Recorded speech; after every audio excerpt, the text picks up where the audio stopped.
안녕하십니까. 오늘은 이순신학개론, 이순신 정신과 12교훈 중에 제9강 2차 출전, 사천, 당포, 당항포, 율포 해전에 대해서 살펴보도록 하겠습니다. 우선 1차 출전의 교훈을 간단히 한번 살펴보면요.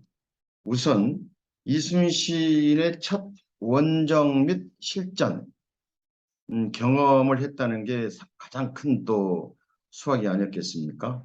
그 다음에 조선 수군이 경상도 해역 전장 환경을 어느 정도 숙달했다. 특히 이제 바다에서는 항포구라든지 조류, 항로, 섬 등 이런 그 지형 정찰이 육지하고는 좀 틀리죠. 그래서 이런 것들을 한번 경험해봤다는 데 큰 의의가 있습니다. 그 다음에 또 무엇보다도 중요한 부분은 적에 대해서 어느 정도 알았다는 것이죠. 즉 외수군의 전술이라든지 외수군이 쓰고 있는 무기체계 이러한 정보를 좀 확인했다는 거. 특히 외군들은 등선 육박전을 선호하고 또 조총을 썼다는 것을 확인했죠. 물론 조총은 이제 유효 사거리는 약 50m 정도 되지만 실제로 인명 피해는 더 먼 거리에서도 가능했다고 그러죠. 그 다음에 외수군에 또 이제 살펴보면은 전략은 외수군 전략 중에 가장 큰 것은 전쟁 초기부터 마지막까지 제어권을 서해로 확대하는 것이었습니다. 그래서 그것은 가장 큰 원인은 지상군의 어떤 군수물자 공급을 하고 또 수송군을 상륙군을 수도권까지 즉 한강까지 이동시키는 거였죠. 그래서 외국 수군은 전쟁이 끝나기 전까지도 그 전략을 꾸준히 가지고 있었습니다. 또 한 가지는 이제 통합 함대 운용 문제가 나왔으리라고 추정이 돼요. 왜냐하면 실제로 삼도 수군 통제사가 아니었기 때문에 이순신이나 혹은 이제 원균은 대등한 지권 관계에 있었거든요. 그래서 이제 그 문제가 드러났고 또 향후에 어떤 그 합동 함대를 구성해 가지고 전투를 치를 때 이러한 문제를 원활하게 하기 위한 어떤 지혜를 얻었지 않나 그렇게 생각이 됩니다. 자, 여기서 우리가 살펴볼 수 있는 것 중에 하나는 이제 과연 당시에 어떤 상황이 있었을까? 전황이 1차 해전이 끝나고 자, 우선 우리는 1차 출전 끝나고 외수군이 장악하고 있던 해역은 이 부산부터서 거제, 그 다음에 가덕, 고성, 통영 이 근방까지 즉 한산도까지 장악하고 있었습니다. 물론 이 남해까지는 이제 장악을 하고 못했죠. 그래서 조선수군 여수에 있었기 때문에 남해하고 여수는 굉장히 근거리입니다. 그래서 1차 출전을 하고 여수 이 좌수영, 전라 좌수영에 돌아와서 휴식을 하면서 이제 전비 태세를 더욱더 강화하고 있는 상황에서 수시로 어떤 첩보들이 들어오죠. 주로 어떤 노량, 이 남해 이 부근에 적이 출몰한다는 사실을 경상우수사, 즉 이 원균으로부터 종종 들어요. 그래서 이제 결국은 제2차 출전이 다가왔음을 의미하는 것이죠. 결국 이제 꾸준히 이와 같이 외수군은 1차 예전에서 패배했음에도 불구하고 서해 진출을 계속해서 시도를 합니다. 그러면 그 서해 진출을 막아야 되는 이 아군하고는 실제로 이 부근, 말하자면 이제 이 남해하고 한산도 부근, 이 근방에서 항상 충돌이 일어날 수밖에 없었던 것입니다. 그래서 결국은 최종적으로 2차 출전하기 전에 원균으로부터 지금 현재 사천, 이 선창에 외수군이 정박해 있다는 정보를 이제 연락이 왔죠. 원균 장군한테서. 그래서 바로 이제 출전을 하게 됩니다. 물론 이때도 이혁기 전라 우수사한테 연락을 하고 이제 만나기로 약속을 하면서 우선 먼저 출동을 합니다. 네.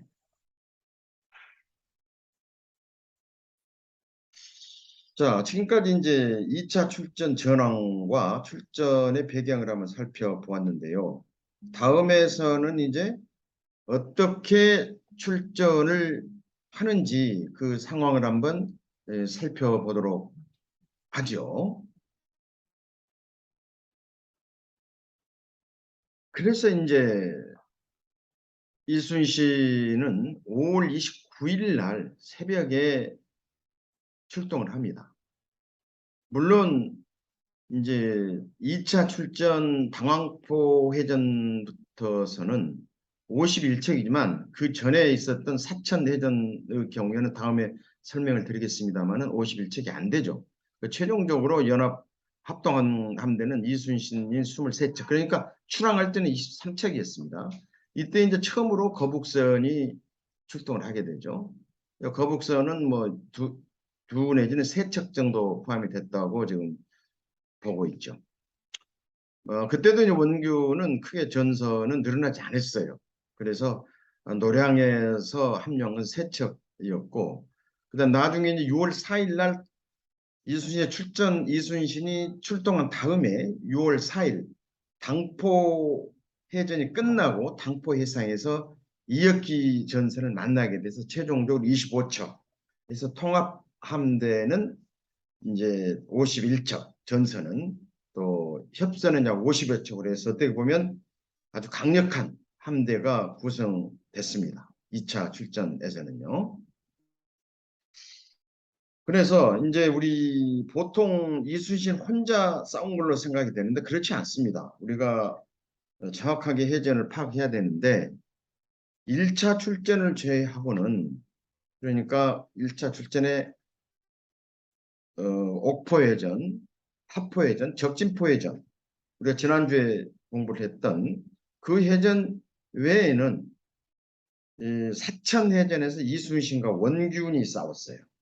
잠시 후도 나오겠습니다만은 당포해전에서는 이순신하고 원균, 그리고 이제 6월 4일 날 당포 앞바다에서 합류한 이순신, 이혁기, 이혁기 함대가 합류를 해서 모름지기 이제 새 수사가 의기투합해서 합동함대를 구성해서 이제 전투를 하게 되는 것이죠.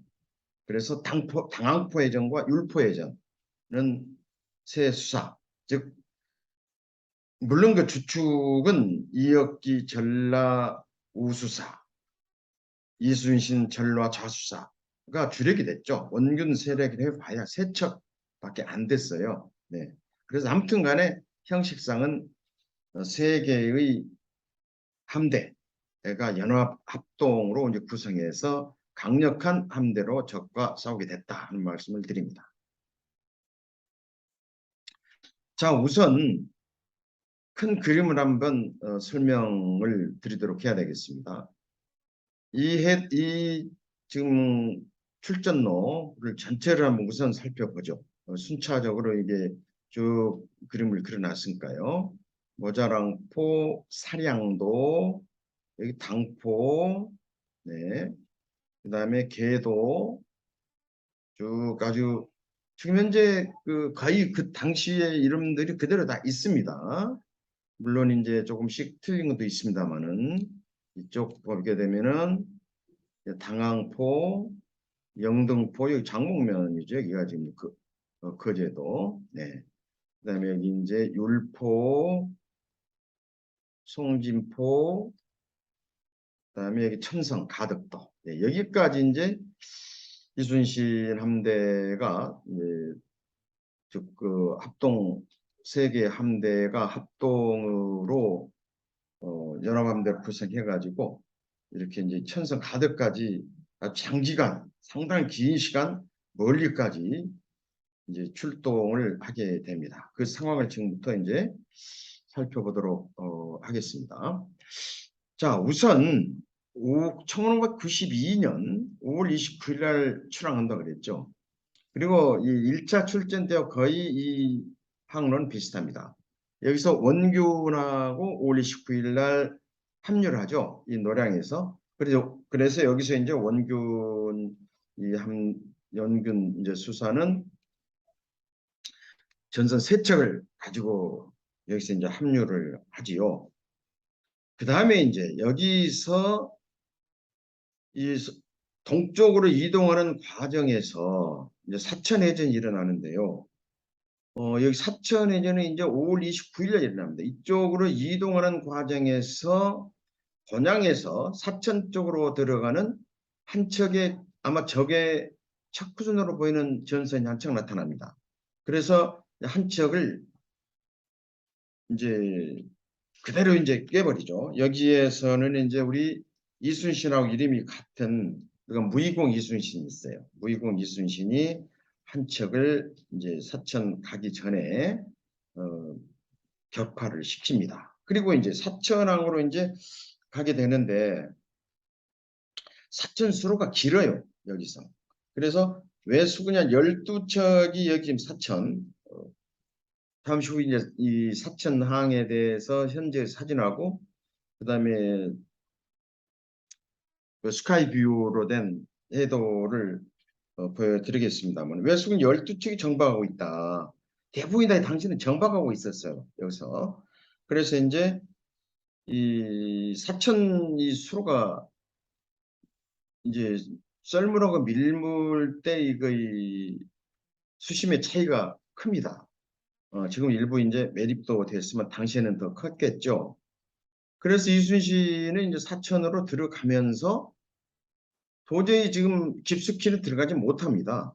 그래서 실제로 여기서 유인 작전을 이제 처음으로 쓰게 됩니다. 그래서 여기 이순신 함대가 유인을 하죠. 적을 유인을 해서 좀 더 넓은 데서 이제 바로 적을 넓은 데까지 유인을 해가지고 사천항 밖까지 유인을 해가지고 여기서 역회전으로 180도 회전해서 거북선을 처음으로 여기서 출동을 시켜서 거북선이 선봉에 서면서 적을 여기서 과감하게 깨뜨려 버립니다. 예. 그래서 이제 여기서 물론 이제 거북선뿐만 아니고 당시에 썼던 우리 대포들 있죠. 천자, 지자, 뭐 현자, 전부 다 이제 동원해서 적을 여기서 그대로 격파시켜 버리고 2차 출전 첫 전투에서 승전을 하고 다시 이제 빠져 나오는 거죠. 모자랑 포열을 거쳐서 모자랑 포에서 이제 나오기 전에 물론 1박을 하게 됩니다. 여기서 그 다음에 이제 창신도 그 당시에 이제 창선들을 거쳐서 사량도에서 이제 1박을 하게 됩니다. 네. 자, 그럼 여기서 이제 사천항을 한번 살펴보도록 하겠습니다. 예, 여기 사천항 잠깐만요. 예, 지금 현재 이 몇 개월 전에 제가 이 사천항에 가서 찍은 사진입니다. 이게. 예, 그래서 지금 물이 또 많이 들어왔고요. 그 다음에 지금 사천 여기 항 입구에 대교가 있죠. 그 다음에 이제 사천대교가 있네요. 이 그림은 지금 카카오 맵, 다음 맵, 스카이뷰로 찍은 거죠. 그래서 이쪽에서 이제 적들이 정박을 하고 바로 이 산 위에서 시위를 하고 그랬죠. 그래 이걸 쭉 끌어 나와서 이제 좀 더 넓은 곳에서 이제 적들을 쳤다고 했으니 상당히 길게 지금 적을 유인한 걸로 지금 추정이 됩니다. 자, 그리고 여기서 이제 다시 앞으로 돌아가도록 하겠습니다. 네.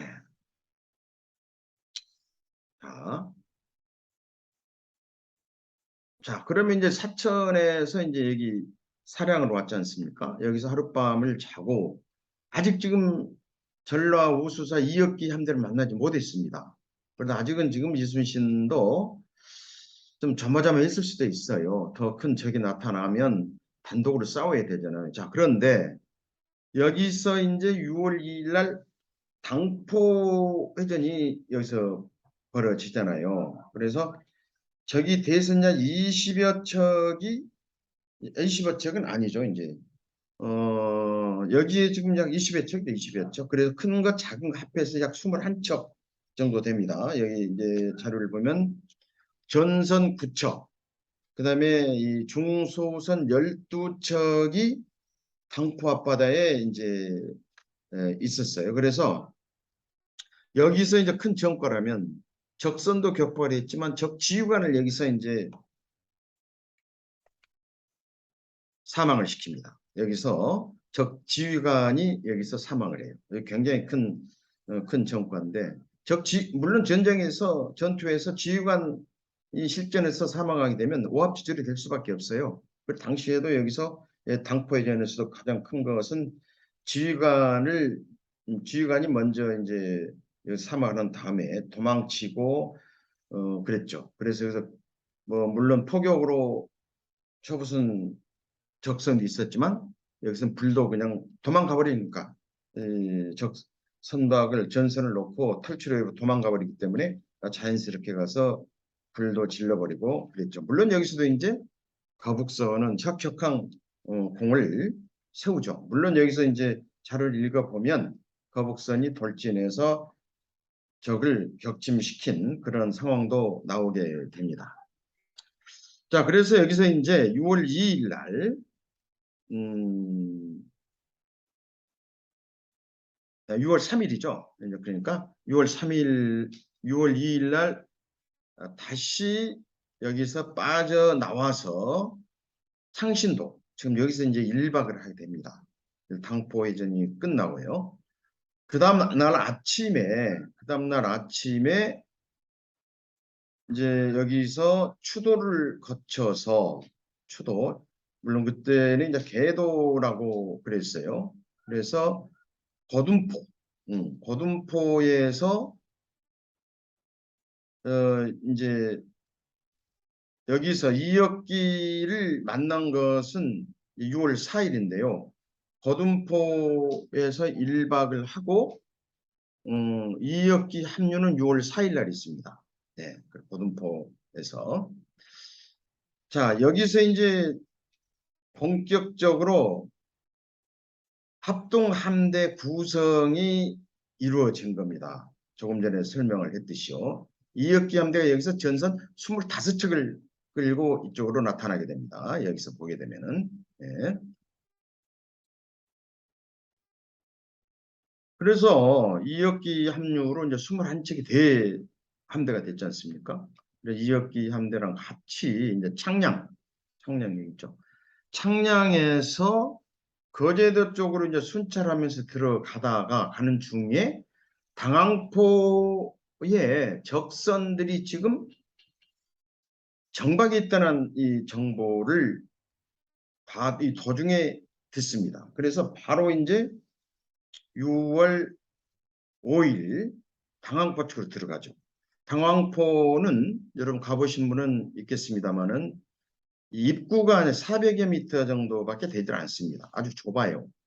그리고 이 길이가 약 15km 정도, 폭이 약 1km 정도 될까 말까 지금 해요. 약 보통 긴 데는 2km 정도, 그 다음에 1km 정도 돼요. 비교적 입구 빼놓고는 상당히 넓은 긴 이제 해로라고 마누라고 볼 수가 있겠죠. 그래서 여기서 이제 당항포 해전이 이제 시작이 되는데 이순신은 여기서 먼저 척후선을 먼저 보내게 됩니다. 척후선을. 그래서 그 과정을 그 요도를 한번 살펴보도록 할까요? 자, 먼저 이 그림을 한번 살펴보죠. 조선 수군이 이렇게 이제 약 400m 된다고 그랬죠. 척후선을 먼저 한 3척 정도 보내요. 그리고 쭉 가면서 척후선으로부터 이제 어떤 정보를 받아옵니다.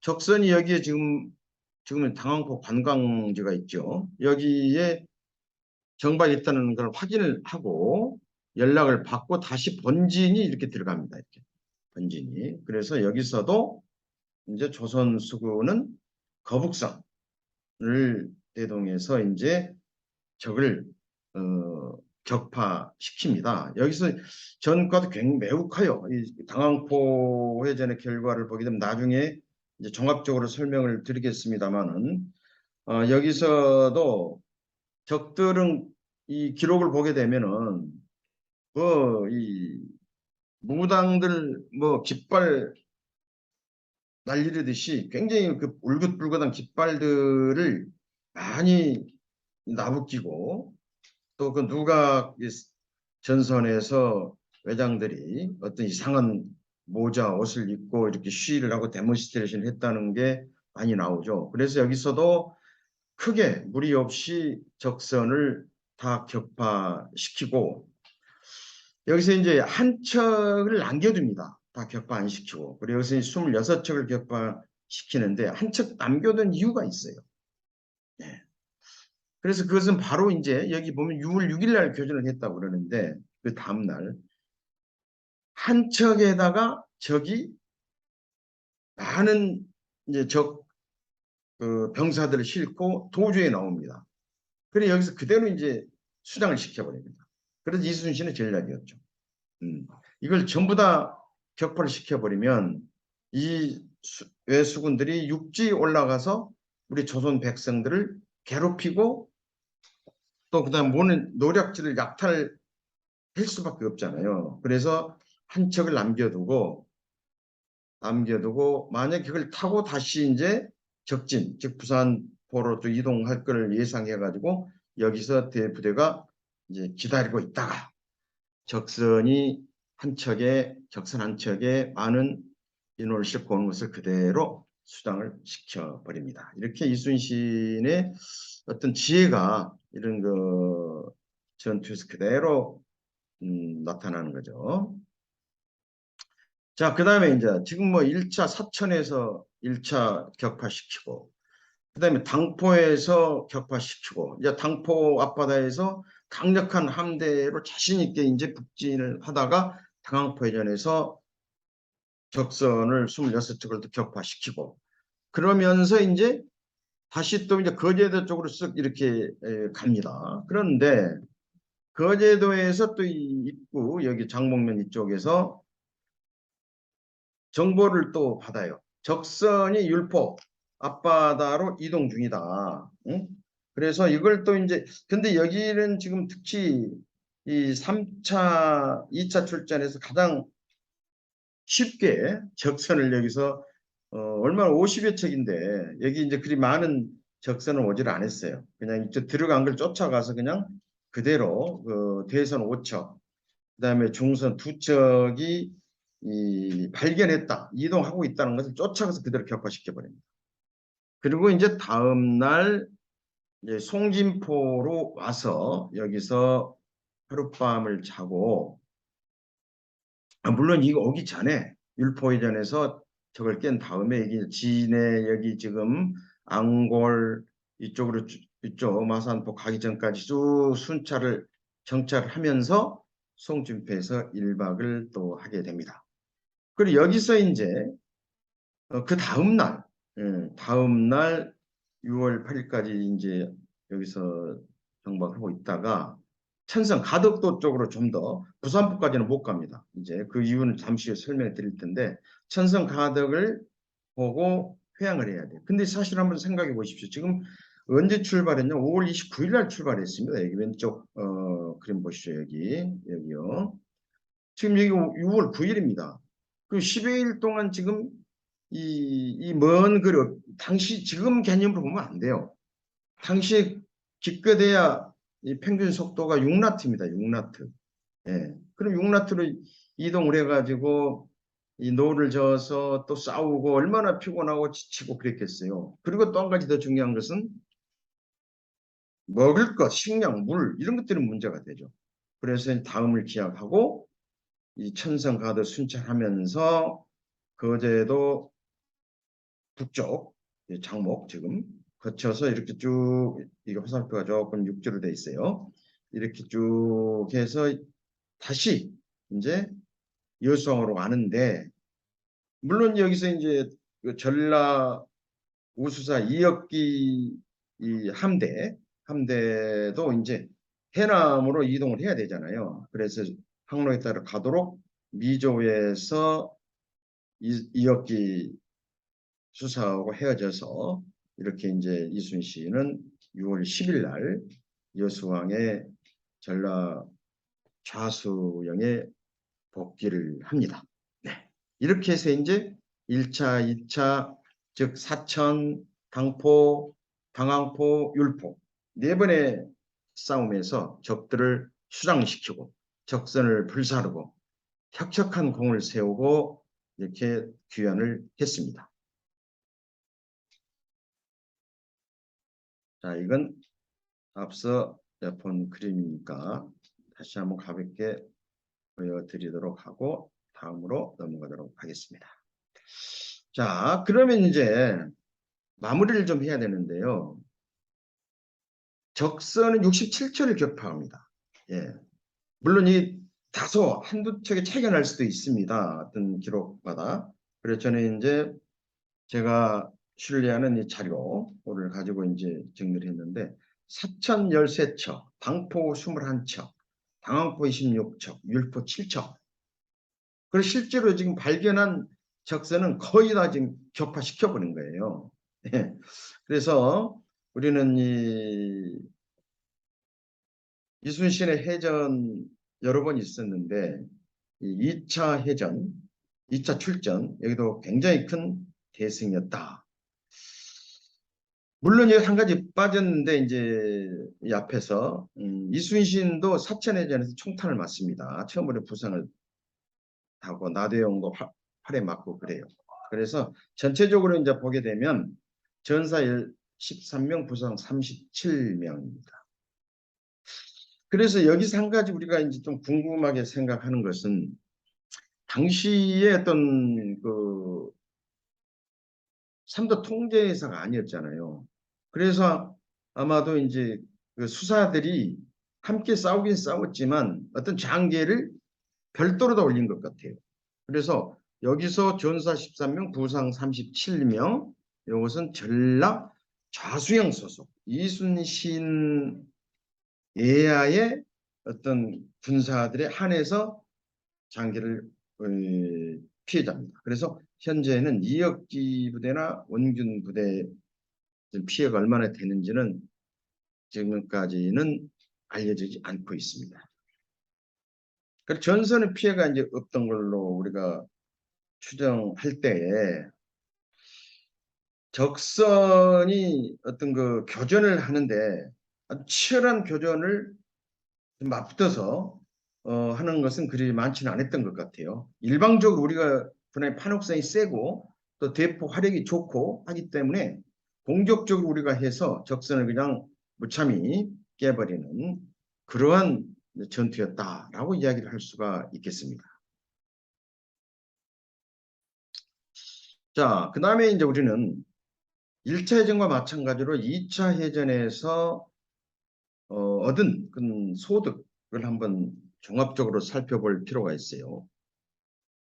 여기서는 그래도 합동함대가 세계 합동함대가 연합해 싸웠다는 겁니다. 합동으로. 그래서 해전은 더 강력한 해전할 때 함대가 구축되었겠지만 나름대로 합동함대 지휘권에 대한 문제인식이 드러났다고 봐야 되겠죠. 여기서. 그다음 중요성이 단위 문제인식이 나왔으면 중요성이 인식이 됐을 거예요. 그래서 이런 것들이 이제 직간접으로 나타나고 해서 보고가 되고 해서 훗날 삼도 수군 통제사 시스템이 제도가 생겼는지도 모르겠습니다.